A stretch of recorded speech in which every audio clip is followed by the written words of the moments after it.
Bonsoir à tous, bienvenue à Terre Blanche. Nous sommes sur le French Riviera Masters, première journée de compétition aujourd'hui en compagnie des joueurs de l'European Tour Senior. Et pour débuter cette retransmission, nous sommes en compagnie du superintendant de Terre Blanche, Alexandre Ragonnet. Bonjour Alexandre. Bonjour. Qu'est-ce que représente le French Riviera Masters dans une saison pour vous au niveau de la gestion du parcours? C'est tout à fait différent, j'imagine. Oui, parce qu'effectivement, on ne peut pas se permettre de préparer un parcours 1, 2, 3 semaines avant. C'est quelque chose sur lequel on travaille déjà depuis 2 mois, 3 mois. En plus, bon, on a eu quand même des conditions très difficiles cet été qui ne nous ont pas, je dirais, arrangé. Donc, bon, il a fallu faire un gros travail pour essayer de donner ce qui peut être le mieux pour ce type de manifestation. Accueillir les joueurs de l'European Tour Senior, des légendes hein, pour la plupart, des joueurs qui vous ont fait peut-être rêver, c'est l'aboutissement du travail que vous faites toute l'année? Oui, c'est vrai que c'est quand même prestigieux et on est fiers de pouvoir effectivement recevoir ce type de joueurs que moi j'ai vu quand effectivement j'étais petit et qui m'ont fait rêver. Des choses dont il faut se méfier pour les joueurs en particulier? Oh bon, je pense qu'ils ne s'écartent pas beaucoup à leur niveau, c'est peut-être effectivement sur la longueur, mais après bon, ça va se jouer sur les greens. On a fait en sorte que ça se joue sur le petit jeu, donc bon, les greens on les a ralentis un peu à la demande de l'arbitre, mais ils restent quand même assez rapides, c'est là où ça va se jouer. Voilà, choses qui ont été effectivement confirmées par les dires des joueurs qui ont participé au Pro-Am hier. On va tout de suite prendre la direction du terrain pour voir un petit peu ce qu'il s'est passé durant cette première journée ici à Terre Blanche sur le French Riviera Masters. Merci Alexandre. Merci à vous.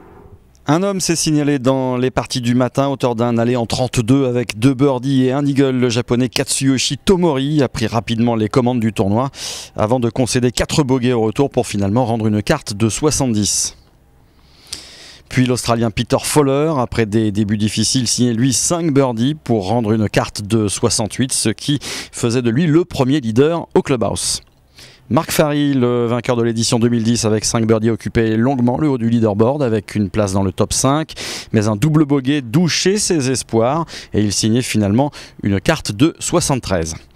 2 hommes sont en tête, l'Écossais Andrew Oldcorn et l'Argentin Luis Carbonetti ont tous les deux joué 67 aujourd'hui. Juste derrière eux, on retrouve un amoureux de la France, ancien vainqueur il y a 10 ans maintenant de l'Open de France. Il s'agit de l'Anglais Philippe Golding qui a lui signé une carte de 68. Philippe Golding qui nous explique les difficultés de ce parcours. Il faut absolument être sur les fairways parce que comme vous le savez, il est plus difficile de toucher les greens si vous n'êtes pas sur le fairway. Il y a pas mal de place, mais il faut vraiment rester sur les fairways. Dans le rough, le lie est très difficile. Les greens sont très bons. Non, ils ne sont pas du tout trop rapides. C'est vrai que j'ai eu quelques petits putts rapides, notamment sur le 17 et le 18.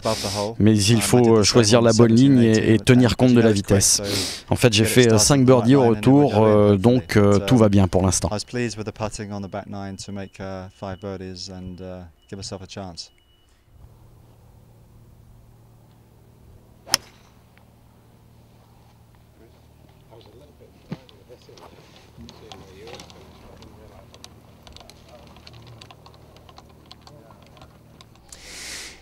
C'est tout pour cette première journée du French Riviera Masters ici à Terre Blanche. Je vous donne rendez-vous demain sur Golf Plus pour vivre ensemble le déroulement de la 2e journée.